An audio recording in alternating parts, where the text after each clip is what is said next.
கீதாமா வணக்கம். வணக்கம் ஐயா. வணக்கம் ஐயா. வணக்கம் ஐயா. நிகழ்ச்சி தொடங்கலாம்னு நினைக்கிறேன்.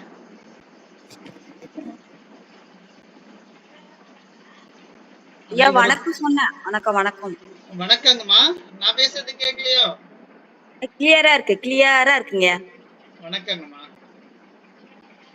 அனைவருக்கும் வணக்கம். சென்னை செந்தமிழ் மன்றமும் அனைத்திந்திய சாதனை புத்தக நிறுவனமும் இணைந்து நடத்துகின்ற நாள்தோறும் நன்னூல்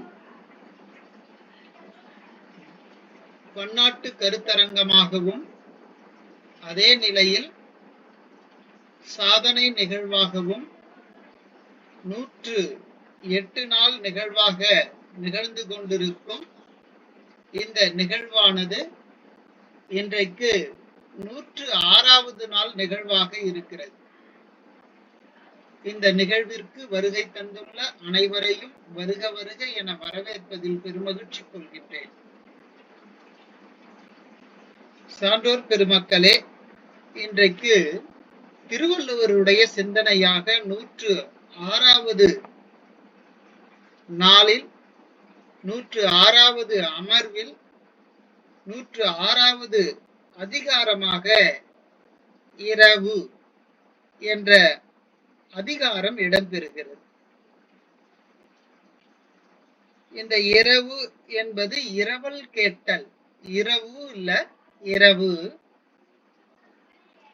இன்பம் ஒருவருக்கு இரத்தல், இறந்தவை துன்பம் உறாவரின். ரொம்ப அழகாக சொல்றாங்க. இன்பம் ஒருவருக்கு இரத்தல், இறந்தவை துன்பம் உறாவரின். ரொம்ப அழகா சொல்றார்.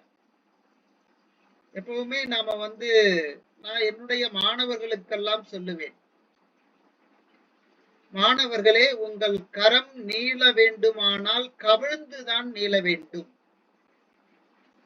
உங்கள் கரம் நிமிர்ந்து நீண்டால் உங்களுடைய வாழ்க்கையானது சரிபடுத்திக் கொள்ள வேண்டிய ஒரு தன்மை இருக்கும்.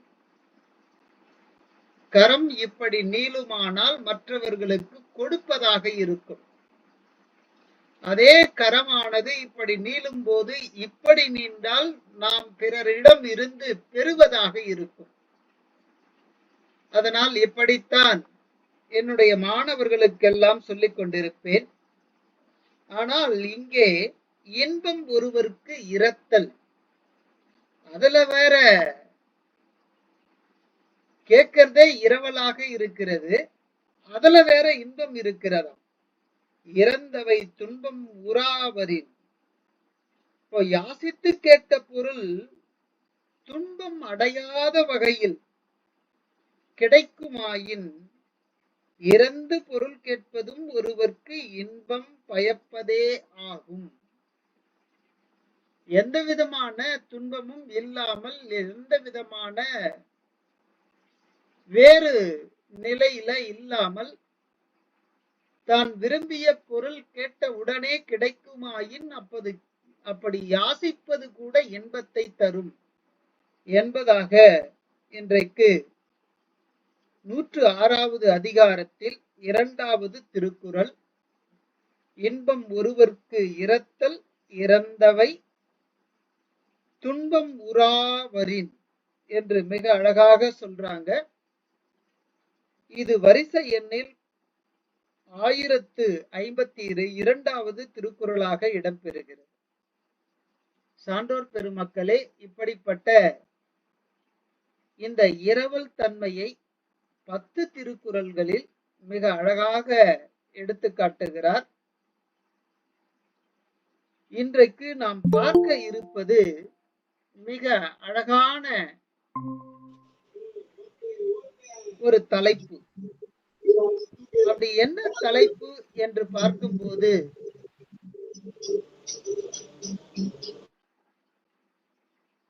சான்றோர் பெருமக்களே, நன்னூல் காட்டும் சிங்கமுக நோக்கு. சிங்கமுக நோக்கு நன்னூல் முழுவதுமாக அமைந்திருக்கிறது. ரொம்ப அழகாக இந்த தலைப்பை அம்மையார் அவர்கள் கொடுத்திருக்கிறார்கள். இந்த சிங்கமுக நோக்கில் அமைந்த நூற்பாக்கள் எல்லாம் மிக அழகாக இடம்பெறுகிறது. அப்படிப்பட்ட ஒரு தன்மையை எடுத்து காட்டுவதற்காக அம்மையார் முனைவர் மா சித்திரகலா,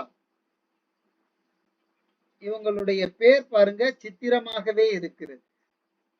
அப்படி சித்திரமாக இருக்கின்ற இந்த பெயரை தாங்கியவர்கள் நன்னூல் எழுதிய பவனந்தி முனிவரின் சித்திரங்களை எடுத்து காட்டுவதாக இந்த தலைப்பை எடுத்துக் கொண்டிருக்கிறார்கள். உதவி பேராசிரியராக பணியாற்றி வருகிறார்கள் தமிழ்துறையில். நல்ல முத்து கவுண்டர் மகாலிங்கம் கல்லூரி, பொள்ளாச்சி. இந்த கல்லூரியில் அழகாக பணியாற்றி வருகின்ற அம்மையார் அவர்களை சென்னை செந்தமிழ் மன்றமும் அனைத்திந்திய சாதனை புத்தக நிறுவனமும் இணைந்து வருக வருக என வரவேற்பதில் பெருமகிழ்ச்சி கொள்கின்றோம். சான்றோர் பெருமக்களே, இவர்கள் கல்வி அனுபவம் 13 ஆண்டுகளாக தொடர்கிறது. இவர்களுடைய கட்டுரைகள் 55க்கும் மேற்பட்ட கட்டுரைகளை கொடுத்திருக்கிறார்கள். அந்த கட்டுரைகளில் 7 கட்டுரைகள் யுஜிசி கார்ட் லிஸ்ட் அப்படின்னு சொல்ற அந்த புத்தகத்தில் இடம்பெறுகிறது. அது மட்டும் இல்லாமல் இவர்கள் கருத்தரங்கை ஒருங்கிணைத்து நடத்தி இருக்கிறார்கள். இப்படி இவரை பற்றி நாம் சொல்லிக்கொண்டே போகலாம். சங்க இலக்கிய ஆய்வு நடத்திய பன்னாட்டு கருத்தரங்கில் 2 முறை உரையாற்றி இருக்கிறார். இலக்கிய பேரவை நடத்திய பன்னாட்டு கருத்தரங்கம், அந்த கருத்தரங்கத்தில் தாலாட்டு பாடல்களின் இன்றியமையாமை குறித்து உரையாற்றி இருக்கிறார்.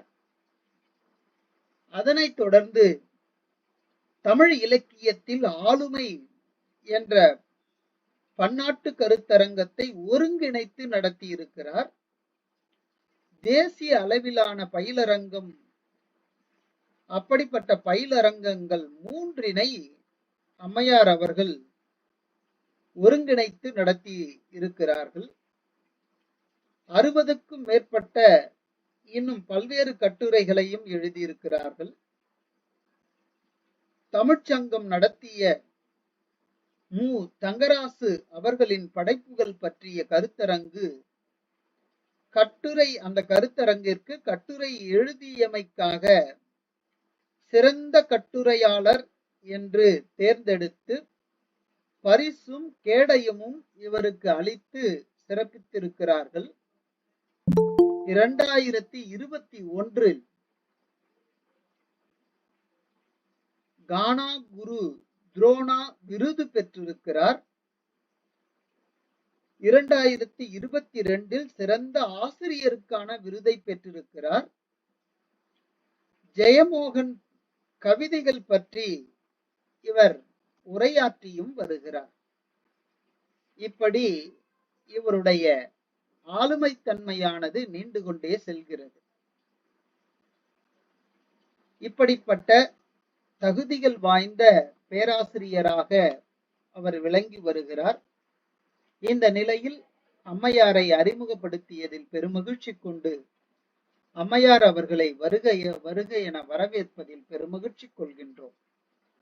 வாருங்கள் அம்மா, தங்களுடைய உரையை தாருங்கள் என்று கூறி இடம் சாருகிறேன். நன்றி, வணக்கம்.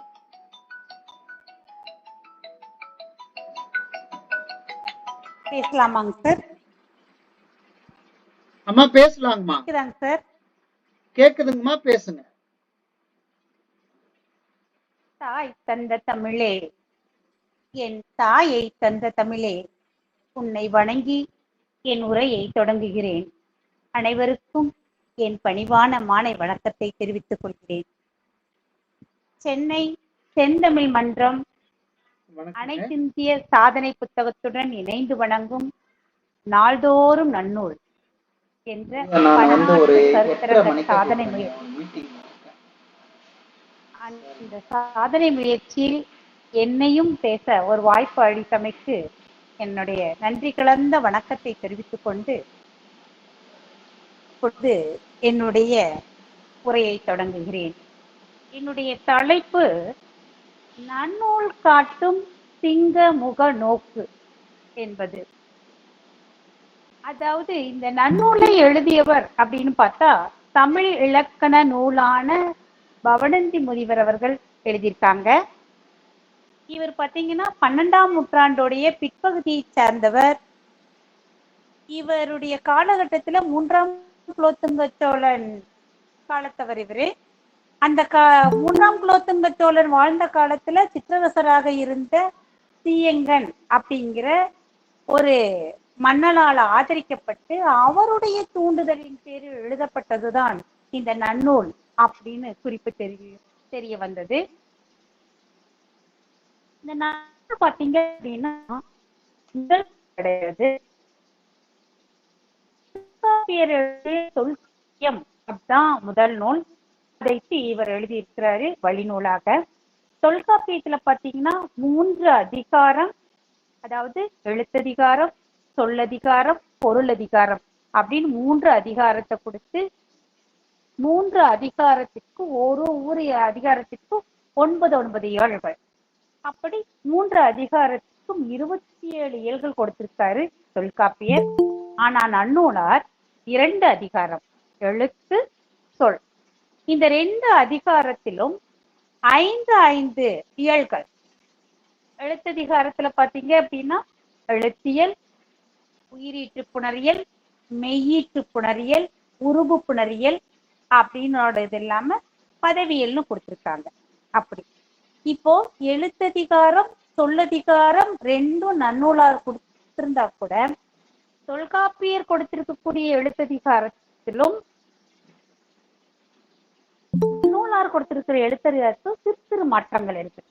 அதாவது தொல்காப்பியர் சொல்லியிருக்கக்கூடிய எழுத்ததிகாரத்துல நூல் மரபு, மொழிமரபு, பிறப்பியல் அப்படிங்கிற 3 சொல்லியிருக்காங்க. அந்த சொல்லியிருக்கிற அதே விஷயத்த நன்னூலார் என்ன பண்ணியிருக்காருன்னா பவணந்தி முனிவர் நன்னூல்ல எழுத்தியல் அப்படிங்கிற ஒரு அதிகாரத்துல முடிச்சார். அதே மாதிரி தொல்காப்பியர் தொகைமரபு, புணரியல், உயிர்மயங்கியல் அப்படின்னு சொல்லியிருக்கிறத நன்னூலார் என்ன பண்ணிட்டாருன்னா உயிரீற்று புணரியல் அப்படிங்கிற ஒரு எல்லை முடிச்சிட்டார். 3 இயலை ஒரே எல்லை முடிச்சிட்டார். அதே மாதிரி பாத்தீங்கன்னா புள்ளி மயங்கியல், சீலுகர புணரியலை தொல்காப்பியர் சொன்னத இவரு மெய்யீட்டு புணரியல் அப்படிங்கிற ஒரு எல்லை முடிச்சிட்டார். அதே மாதிரி அடுத்ததா உருபியல் அப்படிங்கிறத நன்னூலார் உருபு புணரியல் அப்படிங்கிறத முடிச்சிட்டாங்க.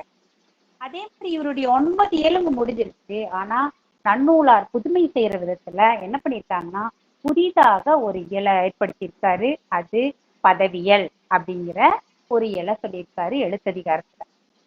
அதே மாதிரி பாத்தீங்கன்னா சொல்லதிகாரத்துல தொல்காப்பியர் 9 இயல்கள் கொடுத்திருக்காரு, நன்னூலார் 5 இயல்கள் கொடுத்திருக்காங்க. அந்த தொல்காப்பியத்துல பாத்தீங்க அப்படின்னா பெயரியல், வெளிமரபு, வேற்றுமையல், வேற்றுமை மயங்கியல், இந்த 4 இயல்களையும் இவர் என்ன பண்ணியிருக்காருன்னா நன்னூலார் பெயரியல் அப்படிங்கிற ஒரே இயலாக கொடுத்திருக்காங்க.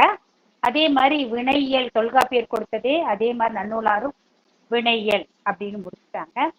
இடை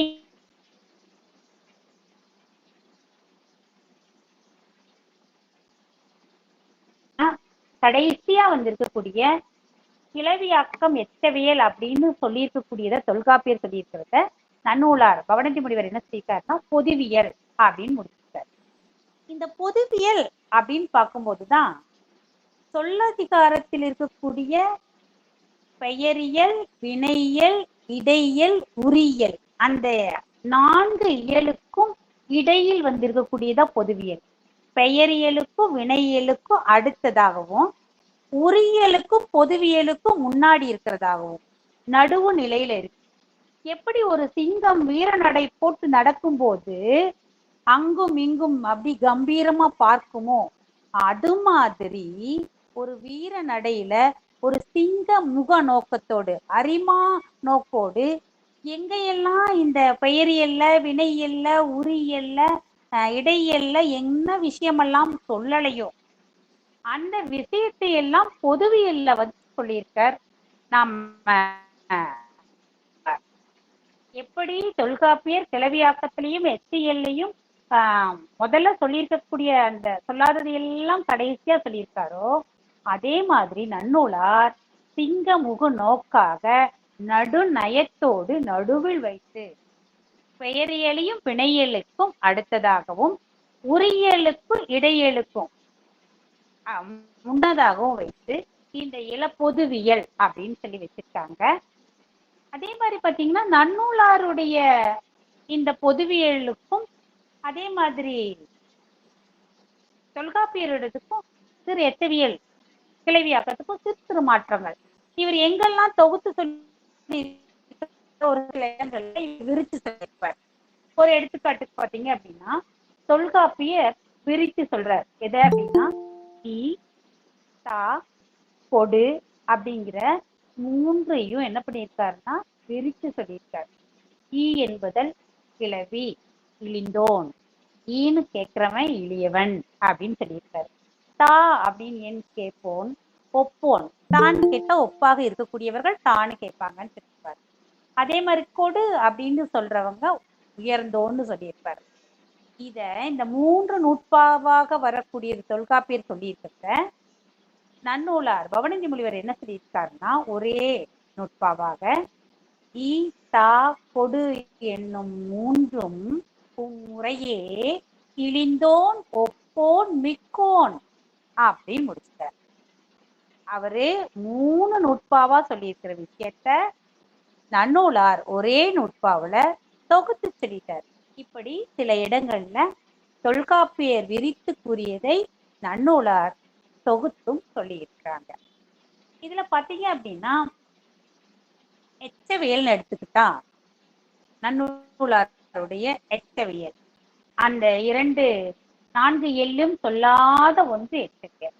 எச்சம் அப்படின்னா எஞ்சி இருப்பது அப்படின்னு அர்த்தம், முடியாமல் இருப்பது அப்படின்னு அர்த்தம். இந்த எச்சவியல் பாத்தீங்க அப்படின்னா 10 இருக்கு.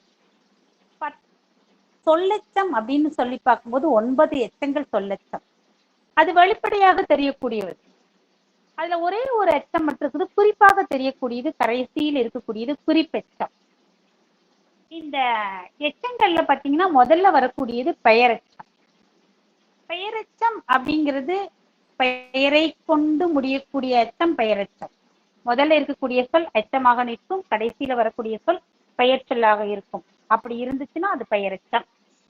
அப்படி அந்த பெயரெச்சத்துக்கு எடுத்துக்காட்டு அப்படின்னு நம்ம பார்க்கும் போது பார்த்தீங்க அப்படின்னா வந்த பையன், போன கமலா, செய்த சோறு, அந்த முன்னாடி இருக்கக்கூடிய வினைச்சொல் வாக்கியம் வந்து பார்த்தீங்கன்னா முற்று பெறாமல் இருக்கும், 2வது வார்த்தை வினைச்சொல்லாக இருக்கும். அப்படி இருக்கக்கூடியது இது தெரிநிலையிலும் வரும், குறிப்பொழியும் வரும்.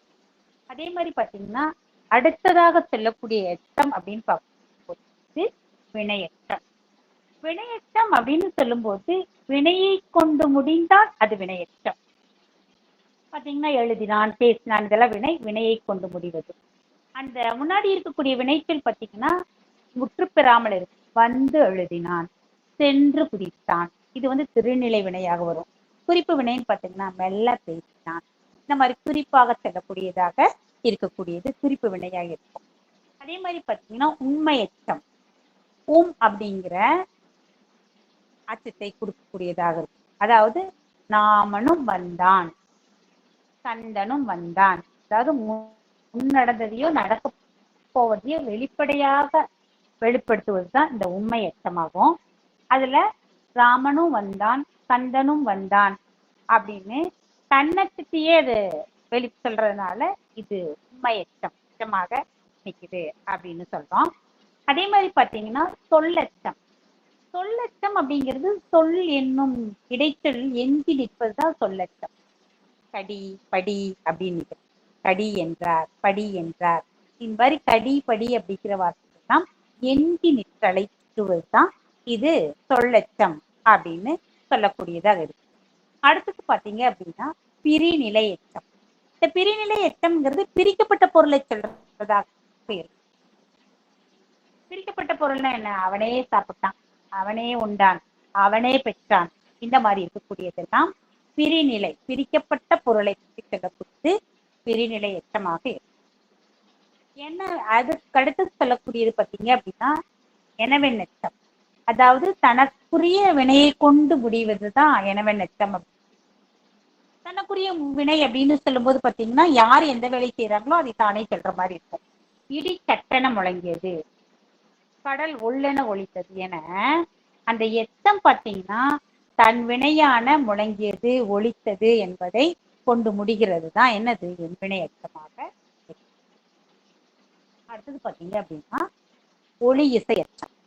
ஒளி இசை அச்சம் அப்படிங்கிறது ஒளிந்த பொருளை தருவது. படிப்பதற்கா வந்தான் அப்படின்னா என்ன? படிக்கிறதுக்கு வரல, விளையாட வந்தான்னு அர்த்தம். அப்போ அவன் என்ன செய்யறானோ அதை வெளிப்படையா சொல்லாம ஒளிந்திருக்கக்கூடியது. அதான் இதுக்கு பேரு ஒளிந்த பொருளை தருவது ஒளி அச்சம் அப்படிங்கிறது. சாமி கும்பிடவா வந்தா, கோயிலுக்கு வந்தவனை பார்த்து கேட்பாங்க, யாருக்கிட்டையாவது பேசிட்டு அங்க எங்க இது பண்ணிட்டு இருக்கா, சாமி கும்பிடவா வந்தான், அவன் பிரசாதம் வாங்க வந்தான் அப்படி சொல்லுவாங்க. இந்த மாதிரி சொல்லக்கூடியது ஒளி இசை அச்சம். அதுக்கு அடுத்து பார்த்தீங்க அப்படின்னா எதிர்மறை அச்சம். எதிர்மறை அச்சம் அப்படிங்கிறது எதிர்மறை பொருளை தரக்கூடியதுதான் எதிர்மறை அச்சம். கேட்பாங்க, நானா வாங்கினேன், அப்ப என்ன வாங்கலைன்னு அர்த்தம். அப்படி செய்யாத ஒண்ண சொல்ற மாதிரி இருக்கு எதிர்மறை அச்சமாக சொல்லக்கூடியது. அது பார்த்தீங்கன்னா இசையச்சம். இந்த இசையச்சு தொடர்ல பார்த்தீங்கன்னா அமைந்த சொற்களுக்கு ஏற்ற மாதிரி நம்ம பேசுவோம் இல்லைங்களா? யாராவது பேசும்போது ஒரு ராகத்தோடு இழுத்து பேசுறோம், தங்கமே நீ வாசாமி அப்படின்னு சொன்னோம்னா அது கொஞ்சம் அந்த இசையோடு வரும். அது எப்படின்னா எச்சமாக முடியுது எப்படின்னா, தாமரை போன்ற என் தங்கமே இருப்பேனோ. அது என்னன்னா இழுத்து அந்த வார்த்தை பேசும்போது இசையோடு சொல்லும் போது அந்த வார்த்தைகள்லாம் தங்கமே, அந்த மாதிரி செல்வேனோ, அந்த மாதிரி எல்லாம் எச்சமாக நிற்கும் இசை எச்சம் அப்படின்னு சொல்ல. அடுத்தது கடைசியாக வரக்கூடியது பார்த்தீங்க அப்படின்னா குறிப்பெச்சம். குறிப்பெச்சம் அப்படின்னு சொல்லும்போது பொருளை குறிப்பால் உணர்த்துவது. 1000 மக்கள் பொருதார் அப்படிங்கிறத மக்கள் அப்படிங்கிற பொது பெயர் இருக்குதுங்களா, பொருதார் அப்படிங்கிற வினையால் ஆண்பாலை குறித்து அப்படி நின்றதுனால இது எனக்கு குறிப்பெச்சம். ஒன்றொலி பொதுமொழி சொல் அப்படிங்கிறது மாதிரி இது ஒரு குறிப்பெச்சமாக இருக்கு. இப்படி எச்சங்களை பற்றி நன்னூலார் இடையியலிலும் பெயரியலிலும் சொல்லாத வினையியலும் சொல்லாத விஷயமான எச்சையலை. அதே மாதிரி பார்த்தீங்க அப்படின்னா பொதுமை நோக்கோடு அடுத்த விஷயமா சொன்னது பார்த்தீங்க அப்படின்னா தொகை நிலை தொடர். தொகை அப்படின்னா எதை எழுத்துக்கள் எல்லாம் சேர்ந்ததை சொல்லுன்னு சொல்லுவோம். ஒரு எழுத்தோ அல்ல பல எழுத்துக்கள் சேர்ந்ததோ நம்ம என்ன சொல்லுவோம்னா சொல் அப்படிம்போம். சொற்றொடர் என்ன சொல்லுவோம் அப்படின்னா சொற்கள் ஒன்றோடு ஒன்று தொடர்ந்து வந்து பொருள் தந்துச்சுன்னா அது சொற்றொடர் அப்படின்னு சொல்லுவோம். இந்த தொடரை என்னன்னு சொல்றோம்னா 2 வகையா சொல்றாங்க. எப்படி அப்படின்னா தொகை நிலை தொடர், தொகா நிலை தொடர் அப்படின்னு சொல்றாங்க. தொகை நிலை அப்படின்னா தொகை அப்படின்னாலே தொக்குதல், மறைதல் அப்படின்னு பேரு. என்ன மறைது அப்படின்னு பார்த்தீங்க அப்படின்னா உருபுகள், பண்புருபோ, வினையுருபோ, உண்மையோ உவமையோ எது மறையுதோ அதுக்கு பேரு தொகைநிலை தொடர். இந்த தொகைநிலை தொடர் அப்படிங்கிறது பார்த்தீங்க அப்படின்னா என்னன்னு விளக்கமா சொல்லும்போது பெயர் சொல்லோடு பெயர் சொல் சேரும்போதோ பெயர் சொல்லோடு வினைச்சொல் சேரும்போதோ அந்த உருபுகளோ வேற்றுமை உருபுகளோ வினையோ பண்போ உவமையோ உண்மையோ அன்மொழியோ முதலியவற்றில் இருக்கக்கூடிய உருபுகள் எல்லாம் மறை தொக்கி வந்தால் அதுக்கு பேரு தொகை நிலை தொடர் அப்படின்னு பேரு. அதே மாதிரி இந்த தொகை நிலை தொடர் 6 வகைன்னு சொல்றோம் இல்லைங்களா? அந்த 6 வகையில முதல் என்ன அப்படின்னா வேற்றுமை தொகை. இந்த வேற்றுமை தொகை பார்த்தீங்கன்னா 8 வகையில இருக்கு.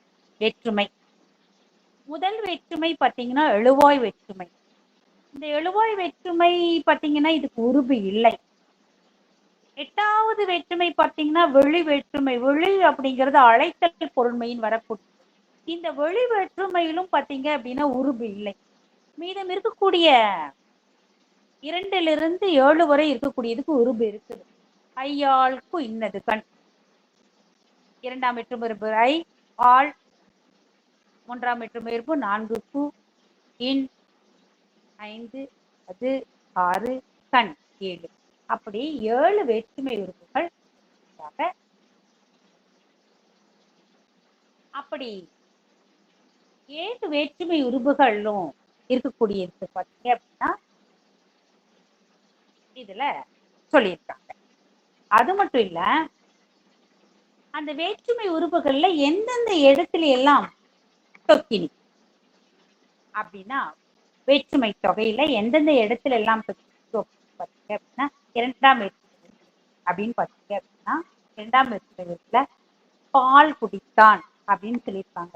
பாலை குடித்தான் ஐ அப்படிங்கிற 2ஆம் வேற்றுமை தொக்கினி.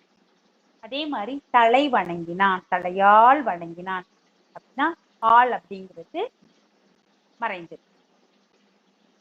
கோயில் சென்றான், கோயிலுக்கு பூ மறைஞ்சு. அதே மாதிரி 4ஆம் வேற்றுமை ஊர் நீங்கினான், ஊரின் நீங்கினான். நண்பன் வீடு 6ஆம் வேற்றுமை இருக்கு, அது நண்பனது வீடு. மலை கோயில், மலையின் கண் கோயில் 7ஆம் வேற்றுமை. உறுப்புகள் எல்லாம் மறைந்து வருதலுக்கு பேரு, வேற்றுமை உறுப்புகள் எல்லாம் மறைந்து வருவதற்கு பேரு என்ன அப்படின்னா வேற்றுமை தொகை அப்படின்னு. இந்த வேற்றுமை தொகை அப்படின்னு பார்க்கும்போது பார்த்தீங்க அப்படின்னா மறைந்து வருது இல்லைங்களா, அதே மாதிரி வினைத்தொகையிலையும் மறைந்து வருது. வினைத்தொகை அப்படின்னு பார்க்கும்போது பார்த்தீங்கன்னா வினைத்தொகையில 3 காலமும் மறைந்து வரக்கூடிய 3 காலம் வினைத்தொகை அப்படின்னு பார்க்கும்போதே அதாவது கடைசி வார்த்தை வந்து பெயர் சொல்லா இருக்கும், முதல் வார்த்தை வந்து வினைச்சொல் எச்சமாக இருக்கும். அது வந்து காலம் வந்து மறைந்து காட்டக்கூடியது. அதுக்கு பேர் என்ன சொல்றாங்கன்னா காலம் கரைந்த பெயரச்ச விகுதி அப்படின்னு சொல்றாங்க. காலம் கரைந்த அப்படின்னா கறந்த அப்படிங்கிறது பொருள் வந்து மறைந்தன்னு அர்த்தம். அதாவது 3 காலமும் மறைந்துருச்சு அப்படிங்கிறது அர்த்தம். அந்த 3 காலங்களும் மறைந்து வரக்கூடியதுதான் இங்க சொல்றாங்க. வீசு தென்றல் அப்படின்னா அது 3 காலமும் மறைஞ்சிருக்கு. தென்றல் அப்படிங்கிறது பெயர். வரு புனல் 3 காலமும் மறைஞ்சிருக்கு. வளர்பிறை 3 காலமும் மறைஞ்சிருக்கு. சுடுசோறு, ஊறுகாய், இதெல்லாம் நம்ம மாணவர்களுக்கு பள்ளி பருவத்துல நம்ம சொல்லியிருப்போம். வளர்பிறை இந்த மாதிரி 3 காலமும் மறைந்து கடைசியில் இருக்கக்கூடிய சொல் பெயர்ச்சொல்லாக இருப்பது வினைத்தொகை. வினைத்தொகையில காலம் மறைந்து காட்டுவது இயல்பு. நன்னூலார் இதைய என்ன நூல் பாடல சொல்லியிருக்காருன்னா காலம் கறந்த பெயரச்ச வினைத்தொகை அப்படின்னு சொல்லியிருக்காங்க. அதே மாதிரி பார்த்தீங்கன்னா பண்புத்தொகை. பண்புத்தொகை அப்படின்னு பார்க்கும்போது பண்புத்தொகையில பார்த்தீங்க அப்படின்னா நம்மளுக்கு என்னவா இருக்கும் அப்படின்னா நிறம், வடிவம், சுவை, குணம், இதெல்லாம் 4 பண்புகளும் என்ன ஆகும் அப்படின்னா வரும். அதுல மை விகுதி மறைந்து வரும். செந்தாமரை அப்படின்னா செம்மையாகிய தாமரை அப்படிங்கிறது மறைஞ்சு வந்திருக்கிறதாக இருக்கு. அதே மாதிரி பார்த்தீங்க அப்படின்னா வட்ட கோடு அப்படின்னா வட்டமாகிய கோடு அப்படிங்கிறது மறைஞ்சு. இன்சுவை இனிமையான சுவை, சுவையில மறைஞ்சு. அப்படி மை விகுதி மறைந்து வரக்கூடியது பண்பு தொகை அப்படின்னு சொல்றாங்க. பண்பு தொகையில பாத்தீங்க அப்படின்னா இருபெயரொற்று பண்பு தொகை இருக்கு. எப்படி இரு பெயரொற்று அப்படின்னா சிறப்பு பெயர் முன்னும் பொது பெயர் பின்னும் நின்று இடையில் ஆகிய இந்த மாதிரி உருபுகள் எல்லாம் மறைந்து வந்துச்சுன்னா இதுக்கு பேர் என்ன அப்படின்னா இருபெயரொற்று பண்பு தொகை. எப்படி சொல்றோம் அப்படின்னா இப்ப மரம் அப்படிங்கிறது பொதுவான பெயருங்க. அதுல வாழை மரம், தென்னை மரம் அப்படிங்கும் போது தென்னை அப்படிங்கிறது சிறப்பு பெயர், மரம்ங்கிறது எல்லா மரத்துக்கும் பொது பெயரா இருக்கும். அதே மாதிரி பாத்தீங்கன்னா நம்ம தோசை கேட்போம் அம்மாட்ட. தோசைனா பொதுச்சொல், தோசை எல்லாத்துக்குமே. அம்மா வெங்காய தோசை தாங்க, அம்மா மசாலா தோசை தாங்க சொல்லுவோம் இல்லைங்களா. அப்ப அந்த மசாலாங்கிறது சிறப்பு பெயராகவும் தோசைங்கிறது பொது பெயராகவும் இருக்கிறதுக்காக இப்போ பூ அப்படின்னு நினைச்சுக்குவோம். பூ பொது பெயர், எல்லா பூ ஜாதி பூ முல்லை பூ எல்லாத்தையுமே குறிக்கும். அப்படி அந்த ஜாதியா முல்லையா மருதமா அப்படி சொல்லக்கூடியது செங்காந்தலா இப்படி எல்லாம் சொன்னோம்னா அந்த முன்னாடி இருக்கக்கூடியது சிறப்பு பெயர், பின்னாடி இருக்கக்கூடியது பொது பெயர். இப்படி இருபெயரொற்று பண்பு தொகையிலையும் என்னாகும் அப்படின்னா மை விகுதி மறைந்து வரும். இதுவும் தொகை நிலை தொடர்ல வரும். அதுக்கு அடுத்து பாத்தீங்கன்னா உவமை தொகை. உவமை அப்படின்னு பாத்தீங்க அப்படின்னா போல, உரைய, ஒப்ப, உரள, வான, கடுப்ப, இயைப, ஏய்ப்ப, நேர, நிகர, அன்ன, இன்ன, இப்படி இதுக்கு மேலேயும் இருக்கு. இதுவரை சொல்லிட்டு இன்னமும் பிறன்னு சொல்லியிருக்கார் நன்னூலார். அப்படி இன்னமும் பிறன்னு சொன்னதுல அதாவது போலல இருந்து நிகர வரையில் இருக்கக்கூடிய அந்த 10 வாய்ப்பாட்டு இருக்கு இல்லைங்களா, இந்த இது பாத்தீங்கன்னா வாய்ப்பாட்டு எச்சம்னு சொல்லுவோம் இந்த ஓமைய, இந்த ஓம உறுப்புகளை. அதே மாதிரி அன்ன இன்ன இந்த ரெண்டுக்கு மட்டும் பெயரச்ச குறிப்பு அப்படின்னு சொல்றாரு அவரு. இப்படி இந்த ஊமை தொகையிலையும் ஓமைகள் மறைந்து வரும். போல போன்ற எல்லாம் மறைந்து வரும். இது வினை ஓமத்துல எப்படி மறைஞ்சு வருது, 4 வகையா மறைஞ்சு வருதுன்னு நன்னூலார் சொல்லியிருக்காரு. வினை ஓமத்தை தொக்கி வருதான், பயன் உவமையில தொக்கி வருதான், மெய் உவமையில தொக்கி வருதான், உருவக உவமையில தொக்கி வருது. இப்படி 4 இடத்துல தொக்கி வருது. அப்படி தொக்கி வரும்போது ஓம உருவுல புலி கொன்றான் அப்படின்னு இருக்குன்னு வைங்களேன், புலி போல கொன்றான் அப்படிங்கிறது மறைஞ்சு. அதே மாதிரி பயன் ஓம தொகையில மலை கை, மலை போன்ற கை அப்படிங்கிறது. மெய் ஓம தொகையில துடி இடை, துடி போன்ற இடை, துடை போல் இடை அப்படின்னு. அதே மாதிரி உரு உவம தொகையில பாத்தீங்கன்னா பொற்கணக்கு, பொற்சுணங்கு, பவளவாய் அப்படின்னு சொல்லுவோம், பவனம் போன்ற வாய். இந்த மாதிரி ஓமை போல போன்ற அப்படிங்கிறதெல்லாம் மறைந்து வரக்கூடியது. நம்ம எளிமையா மாணவர்களுக்கு சொல்லக்கூடியது கயல், கயல் போன்ற வெளி, இந்த மாதிரி எல்லாம் சொல்லுவோம். அதே மாதிரி பாத்தீங்கன்னா உண்மை தொகுதியில உண்மை தொகையிலே மறைஞ்சு, விகுதி மறைஞ்சு வந்தா அது உண்மை தொகை. பெயர்ச்சொல்லோடு பெயர்ச்சொல் சேரும் போதும் பெயர்ச்சொல்லோடு வினைச்சொல் சேரும் போதும் அப்படிங்கிற விகுதி மறைந்து வருதல் உண்மை தொகை அப்படின்னு சொல்லுவோம். எந்தெல்லாம் மறைஞ்சு வருது அப்படின்னா எண்ணல் அளவை, எழுத்தல் அளவை, முகத்தல் அளவை, நீட்டல் அளவை அப்படிங்கிற 4 அளவைகள்ல மறைஞ்சு வர்றதாக நன்னூலார் சொல்லியிருக்காரு. அது எந்தெந்த இடங்கள் எல்லாம் வருது அப்படிங்கிறத இப்ப பார்த்துட்டோம். உண்மை தொகை அப்படிங்கிறதுக்கு இரவும் பகலும், நீயும் நானும். முகட்டளவை எண்ணல் அளவையில பாத்தீங்கன்னா 1 2 சொல்லுவோம் இல்லைங்களா, 1 2 இப்படி சொல்லுவோம் இல்லைங்களா. அடி நீட்டல் அளவையில பாத்தீங்கன்னா அடி அங்குலம், அடியும் அங்குலமும் அப்படின்னு சொல்லுவோம். முகத்தல் அளவை பார்த்தீங்கன்னா மரக்கால் படி சொல்லுவோம் இல்லைங்களா. இந்த மாதிரி உண்மை தொகையில விகுதி மறைந்து வருதல். நம்ம ஸ்டூடெண்ட்ஸ் சொல்லும் போது நீயும் நானும், அவளும் அவனும், காலையும் மாலையும், இந்த மாதிரி இருக்கிறதுல விகுதி வருது. காலை மாலை இந்த மாதிரி சொன்னா அவர்களுக்கு கொஞ்சம் எளிமையாக ஏற்றமாக இருக்கும். அதே மாதிரி பார்த்தீங்க அப்படின்னா அன்மொழி தொகையில தொக்கி வருதல் மறைந்து. நன்னூலார் பார்த்தீங்க அப்படின்னா என்ன சொல்லியிருக்காருன்னா அன்மொழி தொகை அப்படின்னு சொல்லிட்டு 5 இடங்களில், அதாவது வேற்றுமை தொகை, பண்பு தொகை, வினைத்தொகை இதெல்லாம் இல்லாத பிற மொழிகளும் ஆங்கிலம் மறைந்து வரும். ஆனா தொல்காப்பியர் என்ன சொல்லியிருக்கார் அப்படின்னா பண்பு தொகையும் உண்மை தொகை மட்டும்தான் அதுல மறைந்து வர்றதாக சொல்லியிருக்காங்க. இதுல நன்னூலார் சொல்லியிருக்கக்கூடிய விஷயம் பார்த்தீங்க அப்படின்னா அன்மொழி தொகையில இந்த வேற்றுமை, வினை, பண்பு, உவமை எல்லாமே மறைந்து வரும், புறத்தே இல்லாத சில மொழிகளும் தொக்கி நின்று பொருள் தரும் அப்படின்னு சொல்லியிருக்காரு. இதுல அவரு ஒவ்வொரு இடத்துக்கும் 2ஆம் வேற்றுமை உருபுலையா மறைஞ்சு வர்றத எப்படி தொக்கி வருது அப்படியெல்லாம் சொல்லிட்டே இருக்காரு. அதே மாதிரி வினை தொகையிலையா தாழ் குழல் வந்தால், தாழ் குழல் அப்படின்னா தாழ்ந்த குழல்லாம் கூந்தலை உடைய பெண் வந்தாள் அப்படின்னு சொல்றாரு. பண்பு தொகையில மறைஞ்சு வர்றதுக்கு ஒரு உதாரணம் சொல்றாரு. கருங்குழல் அப்படின்னு சொல்றாரு. கருங்குழலி வந்தாள் அப்படின்றாரு. கருமையான அதாவது மை விகுதி மறைஞ்சு வருது இல்லைங்களா, அது கருமையான கூந்தலை உடைய பெண் வந்தாள் அப்படின்னு விரிச்சு சொல்லலாம். இத்தனை அன்மொழி தொகை இவ்வளவு மறைஞ்சு வர்றத சொல்லலாம். அதே மாதிரி பார்த்தீங்க அப்படின்னா உண்மை தொகையில மறைஞ்சு வரக்கூடிய தகர ஞாழல் அப்படின்னு சொல்றாரு.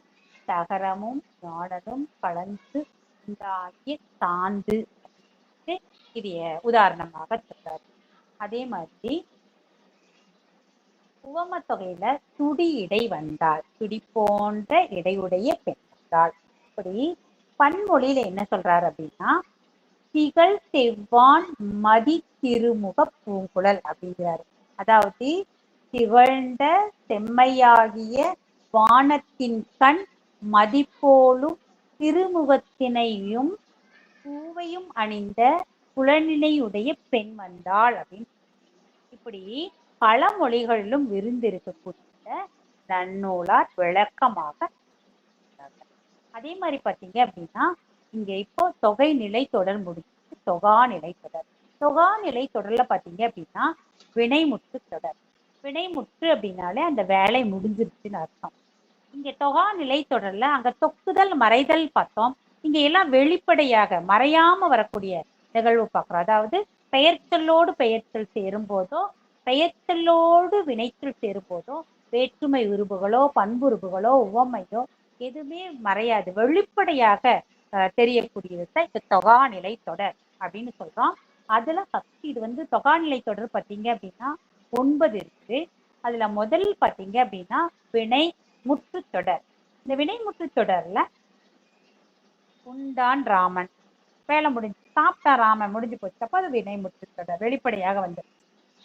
பெயரற்ற தொடர்ல பார்த்தீங்க அப்படின்னா உண்ட பையன், அதுவும் என்ன வெளிப்படையாக வந்துருச்சு. அதே மாதிரி வினையற்ற தொடர்ல பார்த்தீங்க அப்படின்னா உண்டு சென்றான், வினையற்ற தொடர். எழுவாய் தொடர் அப்படின்னு பார்த்தீங்கன்னா எழுவாய் அப்படின்னாலே யாரு ஒரு செயலை செய்யக்கூடியவர்களோ அவர்கள் தான் எழுவாய். கண்ணன் வந்தான், ராமன் வந்தான், கண்ணன் தான் எழுவாய். இப்போ எழுவாய் தொடர்ல வெளிப்படையாக வந்துருக்கு. அதே மாதிரி வெளி தொடர், வெளி அப்படின்னா அழைத்தல் நிமித்தமாக புலவா கந்தா குமரா கேட்போம் இல்லைங்களா, இதெல்லாம் பார்த்தீங்கன்னா அழைத்தல் நிமித்தமாக வரக்கூடிய பெயர்கள். இப்படி விழித்தொடர்ல பார்த்தீங்கன்னா தாத்தா வா கண்டா வா அப்படின்னு சொல்லக்கூடிய வெளிப்படையாகத்தான் வரும். அதே மாதிரி பார்த்தீங்கன்னா வேற்றுமை தொகா நிலை தொடர். அதாவது 2ஆம் வேற்றுமை இருப்பு 3ஆம் வேற்றுமை இருப்பெல்லாம் நம்ம சொன்னோம் மறைந்து வரும் மறைந்து வரும்னு அங்க தொக்கி வருதல் பத்தி பேசணும். இங்க வெளிப்படையாக வருதல். குடத்தை வணைந்தான், 2ஆம் வேற்றுமை இருப்பு வெளிப்படையாக. வாளால் வெட்டினான், 3ஆம் வேற்றுமை வெட்டினார். புலவர்க்கு கொடுத்தான், 4ஆம் வேற்றுமை இருப்பு வெளிப்படையாக. மலையின் கிழிந்தான் இறங்கினான் அப்படி எல்லாம் சொன்னா 5ஆம் வேற்றுமை. சாத்தனது கால், குமரனது கால், கந்தனது கால் 6ஆம் வேற்றுமை வெளிப்படையாகும்.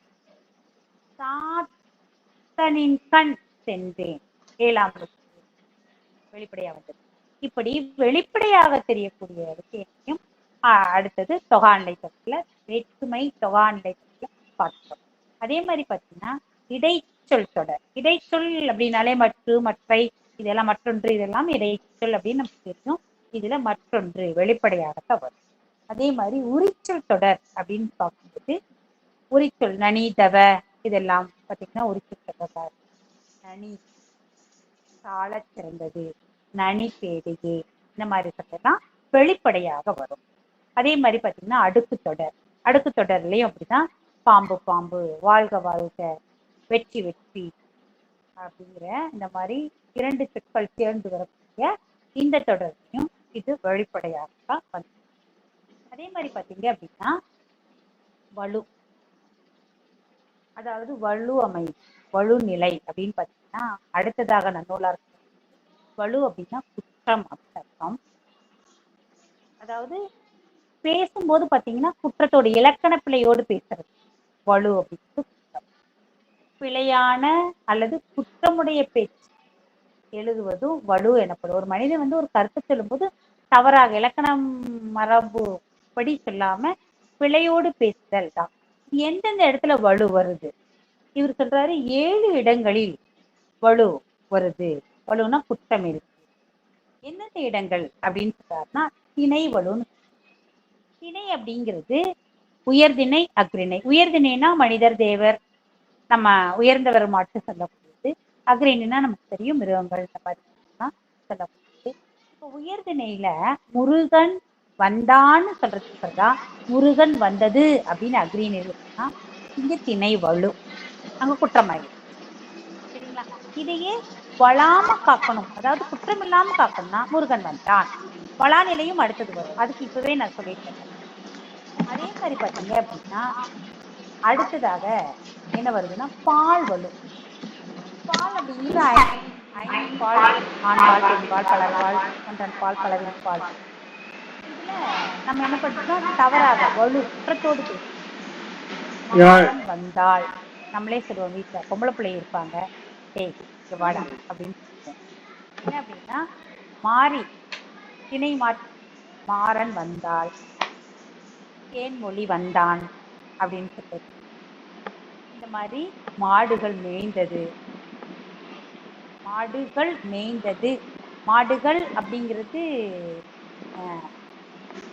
அதாவது பலர்பால், பலவின் பாலா இருக்கும். இதுல பார்த்தீங்கன்னா மேய்ந்தது அப்படிங்கிறது ஒன்றன் பால்ல சொல்லியிருக்காங்க.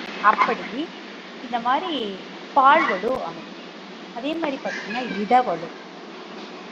இடவலு பார்த்தீங்க அப்படின்னா தன்மை, முன்னிலை, படர்ப்பை என 3 இடங்களிலும் மயங்கி ஒன்றோடொன்று மயங்கி வரும். மயங்கி வருவது, மயங்கி வருவது மட்டும் இல்லாம மாறி வரும். மயங்கி வந்தா மயங்கி மாறி வருகிறது தான் என்னன்னு நம்ம சொல்றோம்னா வலு, குற்றம் அப்படின்னு சொல்றோம். அப்படி வரக்கூடிய இடங்கள் தான் நான் உண்டாய், நீங்கள் உண்டோம், இந்த மாதிரி வார்த்தைகள் எல்லாம் பார்த்தீங்கன்னா நீங்கள் உண்டோம் அப்படின்னு நிறைய பேர் இருந்தா தானே அந்த உண்டோம் அப்படிங்கிற வார்த்தை.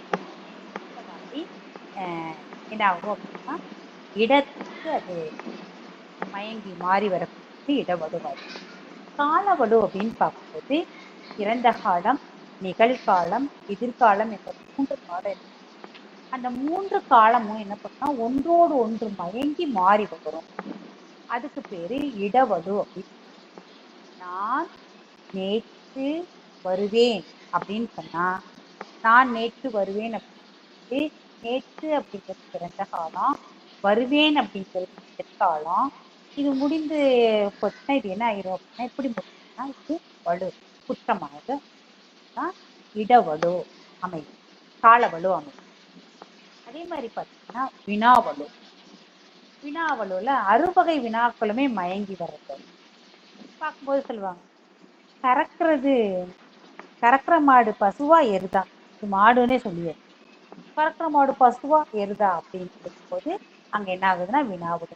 இது பார்த்தீங்கன்னா 6 வகையான வினாக்களுமே இப்படி வலு வருவது இயல்பு. அதுக்கு அடுத்தது பார்த்தீங்கன்னா விடைவலு. விடைவலு அப்படின்னு பார்க்கும்போது விடை பொருந்தாத விடையை சொல்றது. நம்ம ஒரு கேள்வி கேட்கறது பொருந்தாதுக்கு ஒரு பதில்.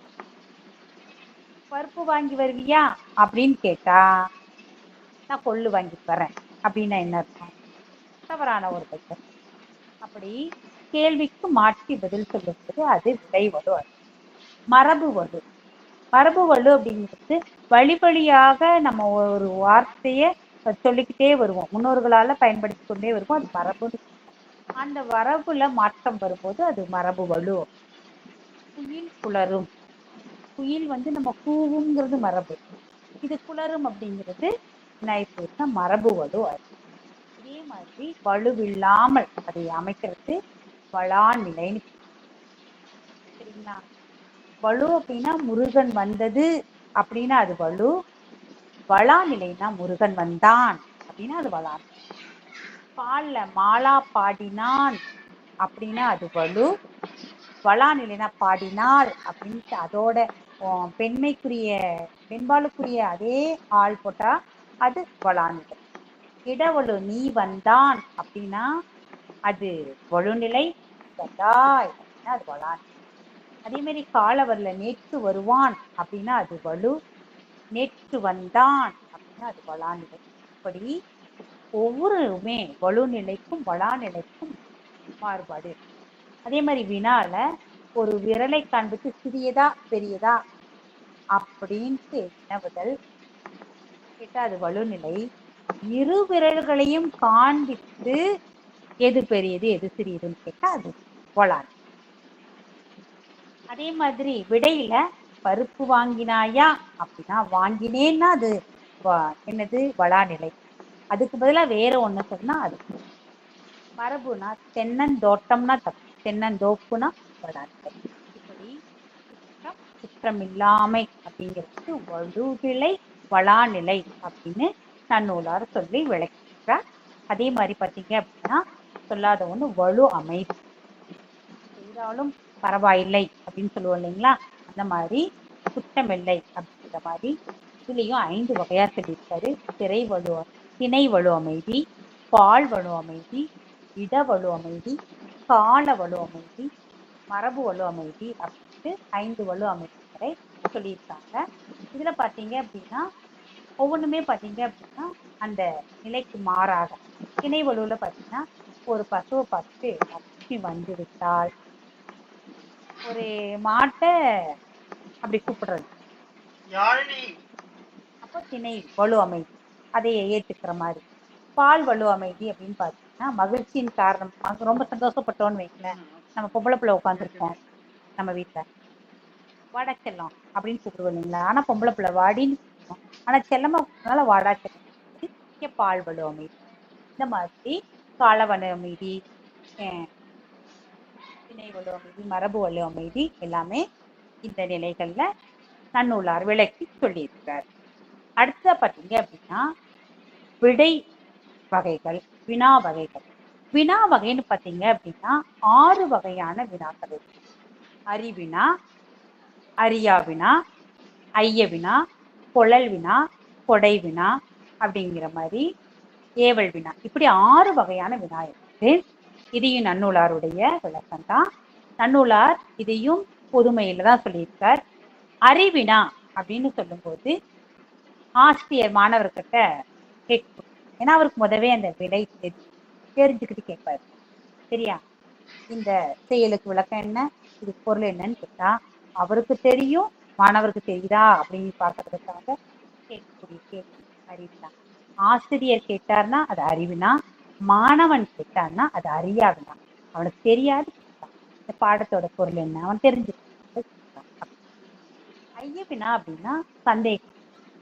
தொலைவில் தோன்றுவது காளையா பசுவா, தொலைவில் தோன்றுவது பஸ்தா காரா கேட்போம் இல்லைங்களா, அந்த மாதிரி இங்க தொலைவில் தோன்றுவது என்ன, சந்தேகத்தில் பொறுத்து ஐயவினா.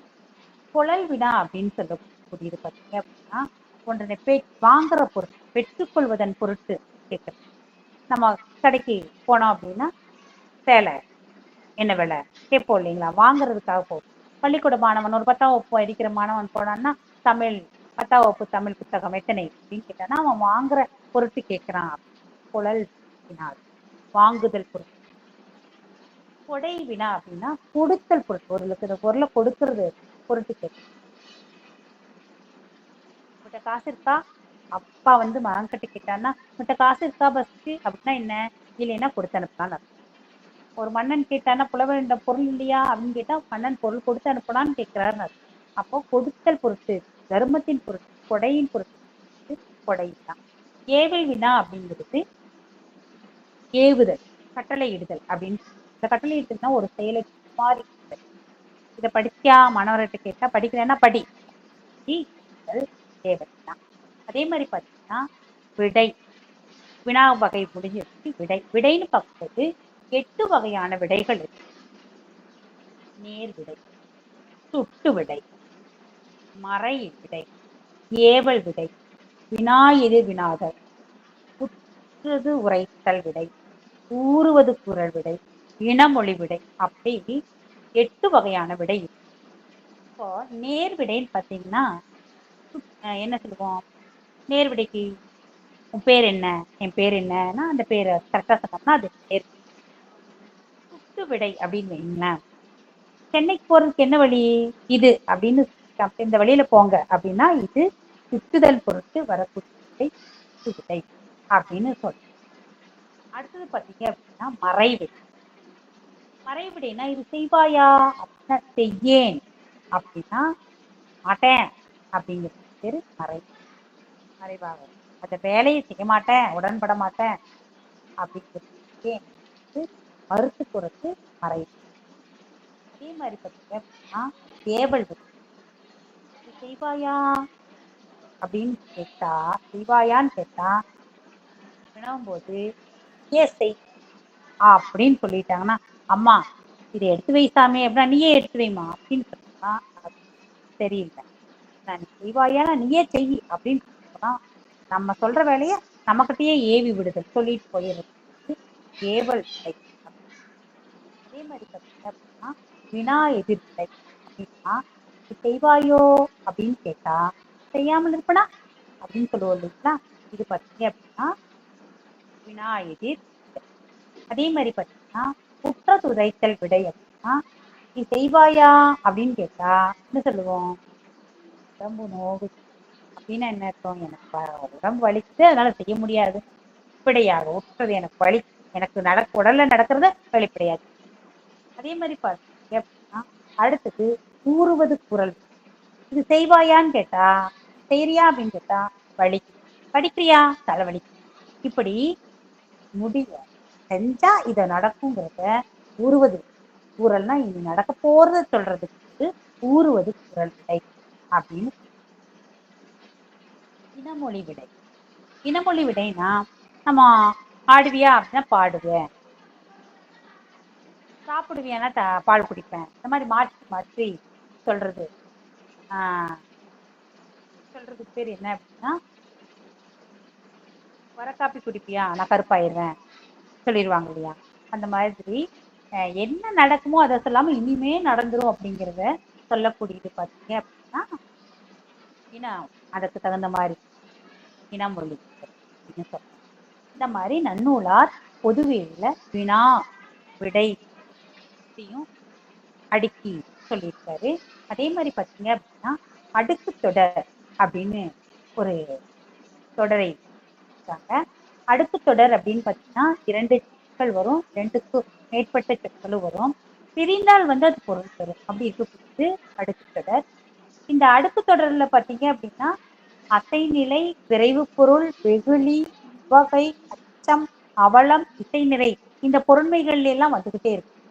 அசைநிலையில் பார்த்தீங்கன்னா அன்றே அன்றே, விரைவுச்சொல் பார்த்தீங்கன்னா போ போ போ போ அப்படின்னு சொன்னா அது விரைவுச்சொல். கோபத்துல விடு விடு விடு அப்படின்னு சொல்லுவோம். உவகை சந்தோஷத்துல வாங்க வாங்க வாங்க சொல்லுவோம் இல்லைங்களா. அந்த மாதிரி அச்சம் தீ தீ பாம்பு பாம்பு இந்த மாதிரி சொல்லப்படுது. அவலம் வீழ்ந்தேன் வீழ்ந்தேன் வீழ்ந்து இசை நிறையில வாழ்த்துவோமே வாழ்த்துவோமே இந்த மாதிரி ஒவ்வொரு நிலைகளிலும் நன்னூலார் அடுக்கு தொடர விரிச்சு சொல்லிட்டு இருக்காரு. அதே மாதிரி பார்த்தீங்கன்னா இரட்டை கிளவி. இரட்டை கிளவி அப்படின்னா 2 சொற்கள் சேர்ந்து வரும், பிரிந்தால் அது பொருள் தராது. அப்படி இருக்கக்கூடியது இரட்டை கிளவி. அது பார்த்தீங்கன்னா கசகச, கலக்கல, படபட, மடமட, தட தட அப்படின்னு எல்லாம் சொற்கள் வரும். பளபள பளபளன்னு மின்னுது இந்த மாதிரிலாம் சொல்லுவீங்கன்னா இதெல்லாம் இரட்டை கிளவியில வரக்கூடியது.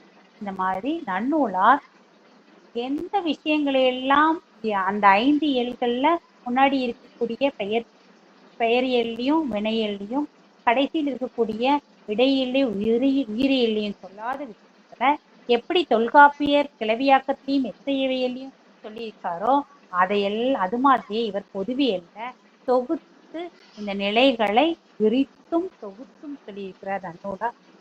அந்த இதைய சிங்க முக நோக்கோடு அவருடைய பார்வையை பார்த்து இந்த என்னுடைய உரையை முடித்துக் கொள்கிறேன். நன்றி, வணக்கம்.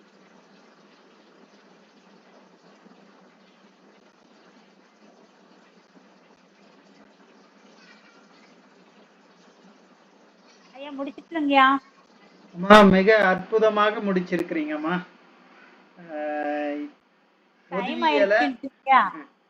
பொதுவியல சரிங்கம்மா சரிங்கம்மா. பொதுவியலை ரொம்ப அழகா கொண்டு வந்து அதையும் இரட்டை கிளவியோட முடிச்சிருக்கிறீங்க. ரொம்ப மகிழ்ச்சி. ரொம்ப அழகான உரை, அழகான பார்வை. எதெல்லாம் நாம பொதுவியல்ல பார்க்கணுமோ அதையெல்லாம் தொகுத்து ரொம்ப அழகா சொல்லியிருக்கிறீங்க. மிக்க மகிழ்ச்சிங்க அம்மா. ரொம்ப அழகான உரை, பயனுள்ள உரை. மாணவர்கள் கேட்டிருப்பார்களேயானால் எதெல்லாம் தேர்வுக்கு வருமோ அதையெல்லாம் அம்மையார் பேசியிருக்கிறார் என்பதை புரிந்து கொண்டிருப்பார்கள். ரொம்ப அழகான நேர்த்தியான உரை. மிக்க மகிழ்ச்சிங்க அம்மா. சான்றோர் பெருமக்களே, வாருங்கள், சில மணித்துளிகள் உரையாடுவோம். அம்மா வணக்கம்மா. அம்மா வணக்கம். வணக்கம்ங்க. ஆஹ் ஆஹ் அம்மா ரொம்ப நல்லா அழகா சொன்னீங்க. அந்த வேற்றுமை எந்தெந்த இடத்துல ஒற்றுமிகும், அப்புறம் அடுக்கு தொடர், இரட்டை கிளவி, இந்த பாட்டு கூட வரல இரட்டை கிளவி, அதெல்லாம் எனக்கு நினப்பு வந்துச்சு. நீங்க அழகா இன்னைக்கு ஃபுல்லா நான் கிளாஸை கேட்டுக்கிட்டு இருக்கேன். அழகா ஒண்ணுக்கு விளக்கம் தந்து பொறுமையா நிதானமா சொன்னீங்கம்மா. போட்டோல பார்த்தேன், ரொம்ப அழகா இருந்திருக்கீங்க. இப்பவும் நல்லாதான் இருக்கீங்க. வாழ்த்துக்கள்மா. நன்றிங்க. பார்த்தேன். இன்னும் நான்